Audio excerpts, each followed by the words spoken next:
I played Mario Kart World Knockout Tour and won. In this video, we'll be looking at some Mario Kart World knockout footage I recorded with someone and analyzing it.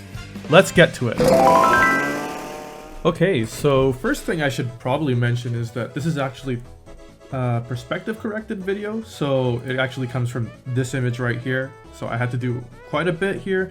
But the good thing is that we actually have two perspectives. I was right beside another player that I know, and they're pretty decent at Mario Kart, so we'll get to see two different perspectives at the same time. But, you know, it's just gonna be a bit wonky at times, so don't worry about that too much. If you want to watch the footage without any commentary, I probably will be leaving the footage unedited down below in the video description for both perspectives, so you can take a look at that if you want to. Because we're probably going to be pausing a lot and stuff like that, because there's a lot to look at. But, you know, let's get started. So one of the things I did here was I was actually trying a few characters before when we were playing just normal Grand Prix mode. And I kind of got comfortable with Yoshi, with this specific kart combination once it shows up here. The blue Yoshi with, what's it called? This is Spanish footage.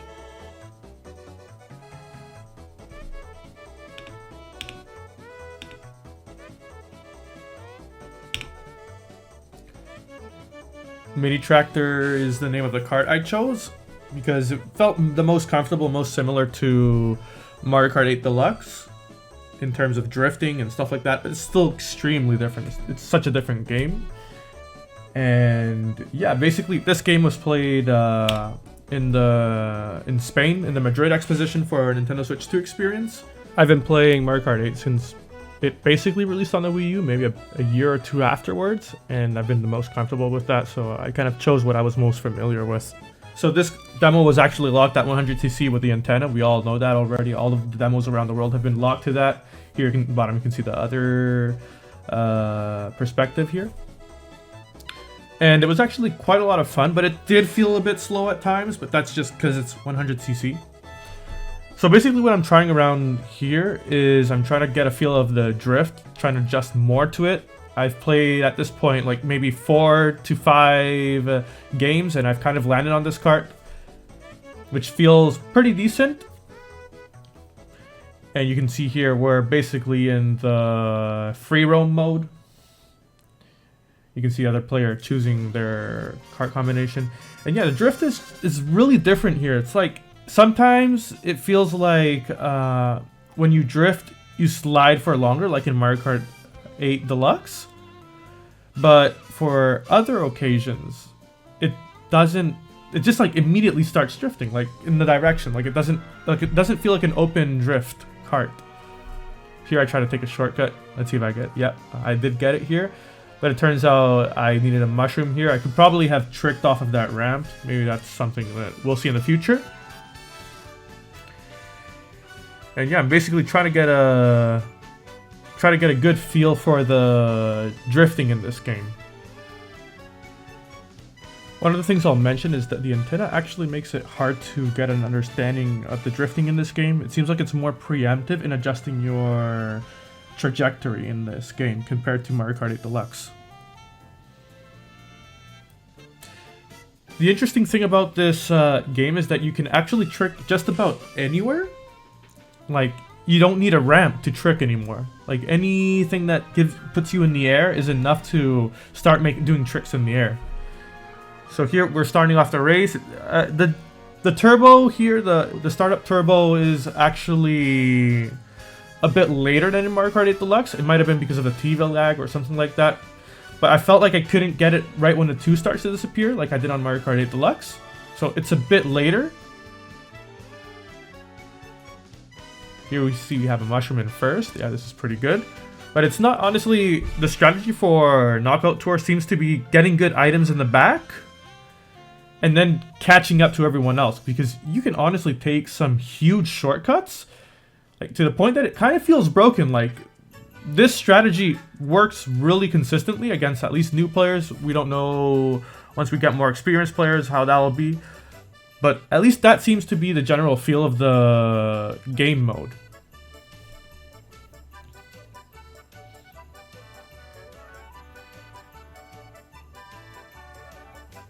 So as you can see here, I just take a huge shortcut and I'm immediately like in second place.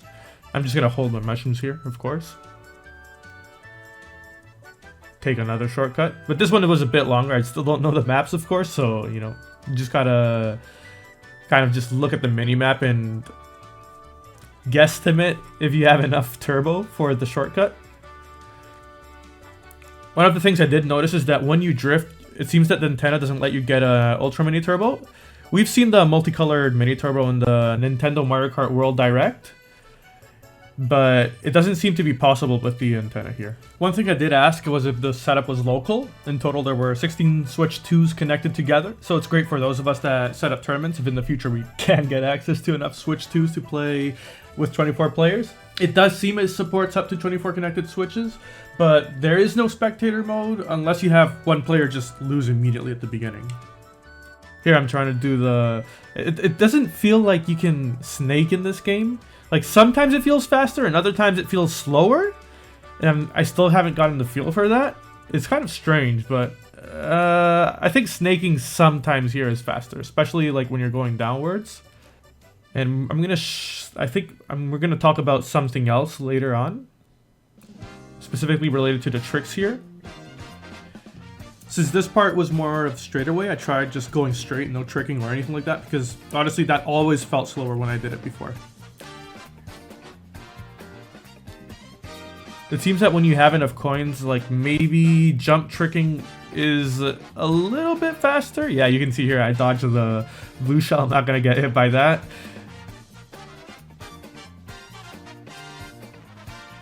But this cart combination feels a lot more similar to Mario Kart 8 than any other combination, especially with the minis. Here I try to get the trick from jumping on the water. And this is basically what I kind of figured out here. You can see when I'm tricking, if I don't land with my wheels straight on the ground, you actually seem to slow down a bit before speeding up again with the mini turbo. Yeah, here I was trying to use the item and I only got one use of it, unfortunately. Got taken away so fast. And for this setup, there were actually just only 16 players, so I'm guessing that the other 8 players were filled in by CPU. But it definitely starts to ramp up a little bit after, like, all the CPU were gone. I'm trying to cycle my items here, trying to do good item usage. Because it doesn't, in terms of item strategy, it doesn't feel too different from Mario Kart 8 Deluxe, but it's definitely, there's definitely some adaptation to be done here. Yeah, there, I didn't double trick because I was kind of noticing that it wasn't working that well. I have no items to take any shortcuts here, which is why item usage is so important in this game mode, it seems. And here's all of that tricking that I'm talking about. Like, you can double trick and triple trick, and it seems that it doesn't give you any more speed, as other people have noted, if you trick more than 2 times. Like, it seems like 2 is the sweet spot, and you have to, like, time your tricks properly. But who knows, that might change in the future. We'll have to figure out when the game launches. Yeah, and I tried to take a huge shortcut there, but the barrier, I was expecting to go through the barrier like in other occasions. I've been able to do that, but it doesn't seem like that's possible here.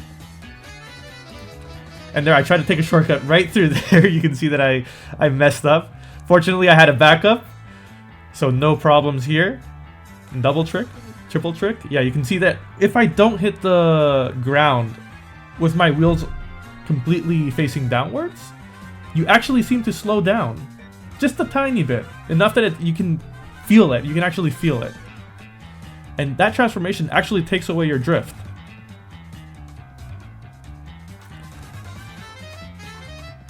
I thought that was a ramp that was just there, and it turns out it was a swamp. I'm going to try to trick off of the water here. The timing for the tricking off of the water is actually right when you hit the water, it seems. And I missed it there, because I'm just still trying it out.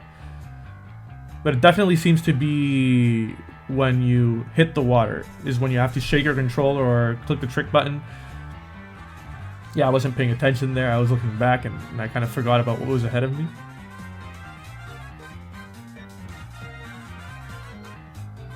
And this was a pretty bad item. I was trying to get rid of it as soon as possible. I needed to cycle it. And here with the boomerang, since the boomerang actually stays in your inventory when you throw it, I thought I was going to get a double item here, and I did not. Like, I was super surprised here.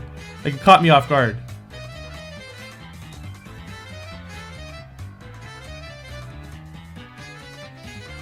Yeah, I'm not using my mushrooms here, even if they're telling me in the background to use them.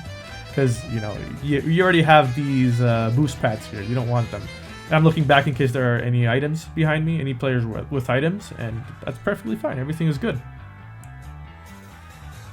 I wasn't too worried at the beginning, but the last laps are a lot more hectic, or they at least make you a lot more nervous.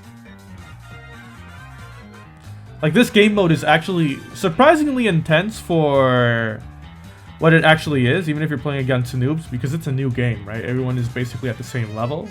Outside of like item usage stuff that you can that experience kind of transitions from the older games, and that guy's trying to catch me. That's not gonna happen. A lot of people don't seem to take the shortest lines, the fastest lines. So I was just like, okay, I'm just gonna cut the corners here. There's no reason why I'm just gonna go around on the road, on the track, especially if it's surprising, but there doesn't seem to be a lot of off-road in this game. Like, some of the places you'd expect there to be off-road are not actually off-road. Yeah, I was gonna get hit there anyways. This was actually a pretty bad position for me. I had no items, so I tried drifting around to dodge or anything. I should have looked back, to be honest, but I was kind of just paying attention to the guy that was talking to me and stuff like that.